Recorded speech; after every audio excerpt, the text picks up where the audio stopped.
Exercise question 5.12. Why does the value of g vary from place to place?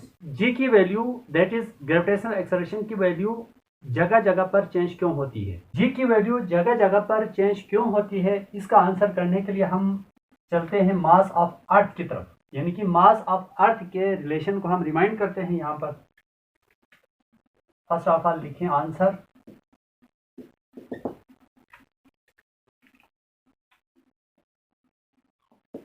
as we now that from the mass of earth, mass of earth से हमें मालूम है capital M is equal to small g r square divide by capital G।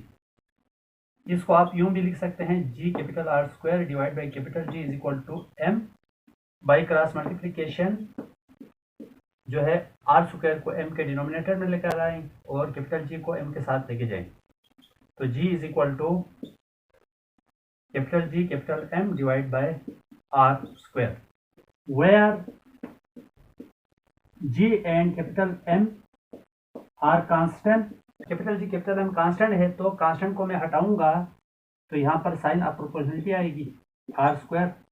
ये जो R है ये radius of earth है, this is the radius of earth. देखिए प्लेस टू प्लेस की बात की है, यानी कि प्लेस टू प्लेस का मतलब ये होता है वो सरफेस से अर्थ से ऊपर भी तो हो सकता है। तो यहाँ पर जो अर्थ से सपोज हम थोड़ा सा भी डिस्टेंस लेंगे सपोज, तो ये होगा हमारे पास small r is equal to r plus h। तो इस इक्वेशन के अंदर, यानी कि इस इक्वेशन के अंदर हम ये वाला वैल्यूज पुट कर सकते हैं। r करके आप लिख सकते हैं g inversely proportional 1/r square. Hence the gravitational acceleration is inversely proportional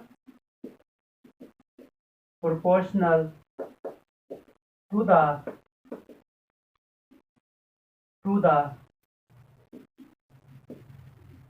square of the distance between them, square of the distance.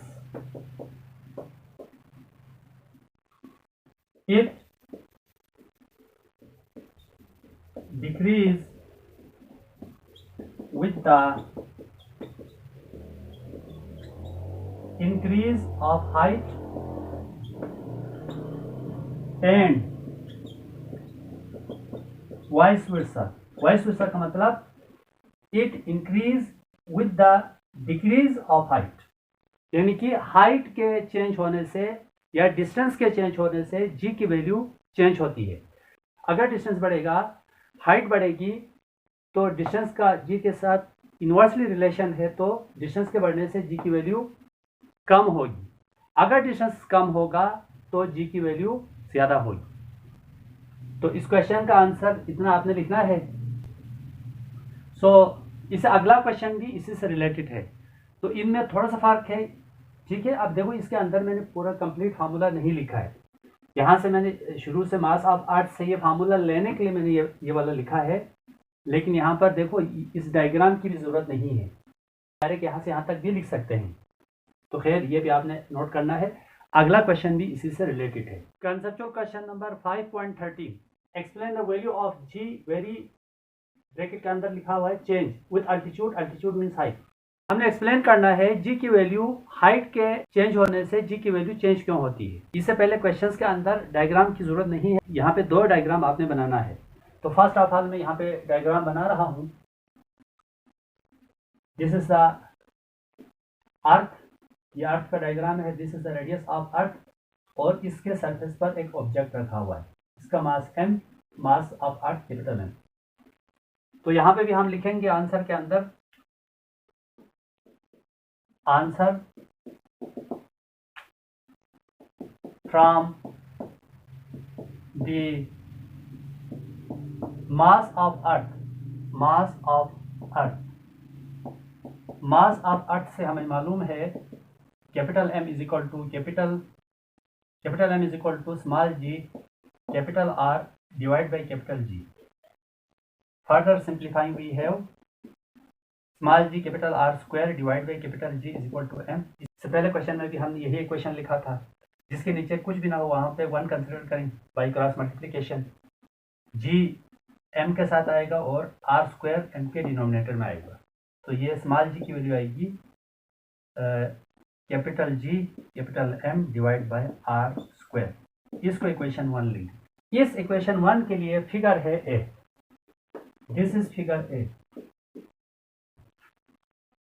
यानी कि on the surface of earth, surface of अर्थ पर G के लिए फॉर्मूला है equation 1। यहां पे लिख सकते हैं आप equation 1 shows the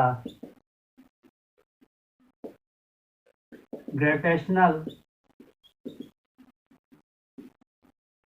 acceleration on the surface of earth, on the surface of earth। Figure A में हमने दिखाया है। तो सरफेस ऑफ अर्थ पर जो है ये जो डिस्टेंस है वो इतना बड़ा नहीं है, तो जी की वैल्यू यानी कि इतनी छोटी नहीं होगी, यानी कि ऑब्जेक्ट अर्थ के सरफेस पे ही है, तो इसका मतलब सरफेस ऑफ अर्थ पर जी की वैल्यू मैक्सिमम होगी। On the surface of earth value of G is equal to 9.8 metre पर सेकेंड स्क्वायर, जिसको आपके बुक वालों ने 10 मीटर पर सेकेंड स्क्वायर लिखा हुआ है राउंड ऑफ करके। अब जो हम अर्थ से दूर जाएंगे तो G की वैल्यू डिक्रीज होगी, क्योंकि डिस्टेंस डिक्रीज हो रहा है। बट एट some height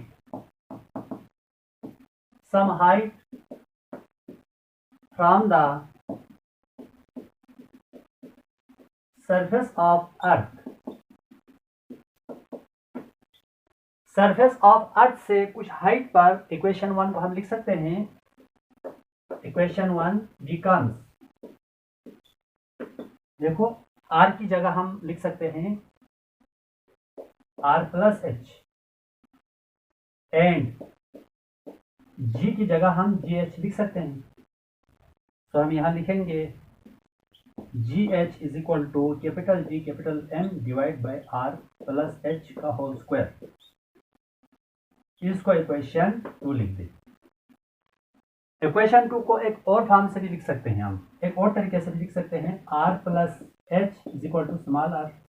तो आप इसको लिख सकते हैं GH is equal to capital G capital M divide by R square, small r square. इसको इक्वेशन 3 लिखिए। हाइट पर G का जो फार्मूला है वो दो तरीके से आप लिख सकते हैं, दो तरीके से लिख सकते हैं, एक ये। तो इसका मतलब ये हुआ हाइट पर डिस्टेंस बड़ा है, at some height value of G decreases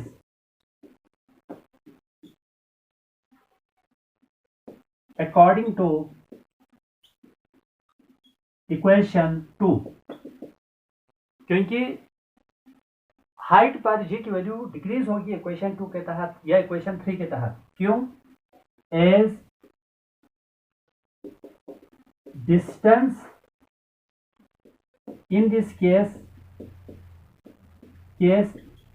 increases, इस केस में डिस्टेंस बढ़ रहा है इसलिए G की वैल्यू स्मॉल होगी। इक्वेशन 2 और 3 के लिए मैं डायग्राम बना रहा हूं। This is earth, centre of earth, radius of अर्थ। अब यहां पर जो ऑब्जेक्ट है वो अर्थ के सरफेस से h हाइट पर है, तो इसका मतलब यहां पर टोटल डिस्टेंस है h प्लस r, तो डिनोमिनेटर मजीद बड़ा होगा तो G की वैल्यू स्मॉल होगी। इसको फिगर बी लिखना है आपने। Exercise question 5.14, what are artificial satellites? Artificial satellites क्या है? आर्टिफिशियल सैटेलाइट को समझने से पहले हमें सैटेलाइट को समझना पड़ेगा। जैसा कि कुछ सैटेलाइट्स नेचुरल हैं, नेचुरल सैटेलाइट्स भी हैं और मैन मेड सैटेलाइट भी हैं। जो सैटेलाइट्स है वो इंस्ट्रूमेंट है, ऑब्जेक्ट्स है जो प्लेनेट के अराउंड रिवॉल्व करते हैं। हमारा मून नेचुरल सैटेलाइट है जो हमारे अर्थ के गिर्द चक्कर लगा रहे हैं। हर प्लेनेट के ऊपर मून है, तो हर प्लेनेट का अपना अपना नेचुरल सैटेलाइट है। किसी के ऊपर एक है या किसी के ऊपर एक से ज्यादा है। कुछ सैटेलाइट साइंटिस्ट ने बनाकर स्पेस में भेजा हुआ है। जो सैटेलाइट्स यानी कि जो मशीनें अर्थ के अराउंड रिवॉल्व करने के लिए साइंटिस्ट ने स्पेस में भेजा है मुख्तलिफ काम करने के लिए हमारे लिए, तो उन ऑब्जेक्ट को, उन डिवाइसेस को हम क्या कहते हैं? आर्टिफिशियल सैटेलाइट्स कहते हैं। जो हम मोबाइल पे बात करते हैं, हम टेलीविजन देखते हैं, रेडियो सुनते हैं, ये इंफॉर्मेशन हम तक कैसे आ रही है? वो सैटेलाइट के थ्रू आ रही है। सैटेलाइट जो है इंफॉर्मेशन को एक जगह से दूसरी जगह मुंतकिल करते हैं। हर कंट्री का अपना अपना कम्युनिकेशन सैटेलाइट है जो कि खला के अंदर भेजे हुए हैं साइंटिस्ट ने, और वो अर्थ के अराउंड रिवॉल्व करते हैं।